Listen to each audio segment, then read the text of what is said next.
সঞ্জয় রায়ের মৃত্যু বিতর্কে অপোলোর বিরুদ্ধে জোর কদমে তদন্ত চালাচ্ছে ফুলবাগান থানা। তার মধ্যেই সুনীল পান্ডের মৃত্যু রহস্যের কিনারা করতে মেডিকেল গেল পূর্ব যাদবপুর থানার পুলিশ। সূত্রের খবর, হাসপাতালে সিসিটিভি ক্যামেরার ফুটেজ ও বিলিং সফটওয়্যার খতিয়ে দেখেন তদন্তকারীরা। বাজেয়াপ্ত করা হয় কম্পিউটারের হার্ড ডিস্ক ও কিছু নথি। পুলিশ সূত্রে খবর, ওই ডিস্কে রয়েছে হাসপাতালে সিসিটিভি ফুটেজ ও সুনীল পান্ডের চিকিৎসা সংক্রান্ত তথ্য। পাটুলির বাসিন্দা সুনীলের চিকিৎসায় যে মেডিকেল বোর্ড তৈরি করা হয়েছিল তার 2 চিকিৎসককে ইতিমধ্যেই জিজ্ঞাসাবাদ করেছে পুলিশ। সূত্রের খবর, মেডিকেল আরও এক চিকিৎসক তদন্তকারীদের নজরে আছেন, কিন্তু তিনি এখন বিদেশে রয়েছেন। দেশে ফিরলে তাঁকে তলব করা হবে। বুকে যন্ত্রণা অনুভব করায় গত 6 মার্চ মেডিকেলে আনা হয় সুনীলকে। জরুরি বিভাগে থাকাকালীন হৃদরোগে আক্রান্ত হন তিনি। 6 মার্চ প্রথমে অ্যাঞ্জিওপ্লাস্টি, তারপর বাঁ পায়ে অস্ত্রোপচার হয় সুনীলের। 11 মার্চ বিকেলে সুনীলের হাঁটুর নিচ থেকে বাঁ পা কেটে বাদ দেওয়া হয়। 13 মার্চ ভোরে মৃত্যু হয় সুনীলের।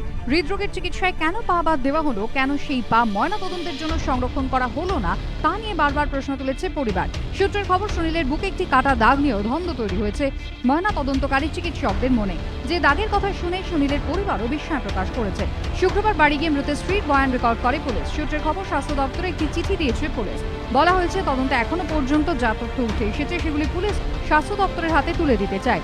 চিকিৎসায় গাফিলতির জেরে সুনীল পান্ডের মৃত্যুর অভিযোগে রাজ্য সরকার যে তদন্ত কমিটি গড়েছে তার 3 সদস্য শুক্রবার স্বাস্থ্য দপ্তরে বৈঠক করেন। সূত্রের খবর, মেডিকেল যাঁদের বিরুদ্ধে অভিযোগের আঙুল উঠেছে তাঁদের জিজ্ঞাসাবাদ করতে পারেন তদন্তকারীরা। মেডিকেলেও যেতে পারে কমিটি। ময়ূখ ঠাকুর চক্রবর্তী ও রাজশ্রী দত্তগুপ্তর রিপোর্ট, এবিপি আনন্দ।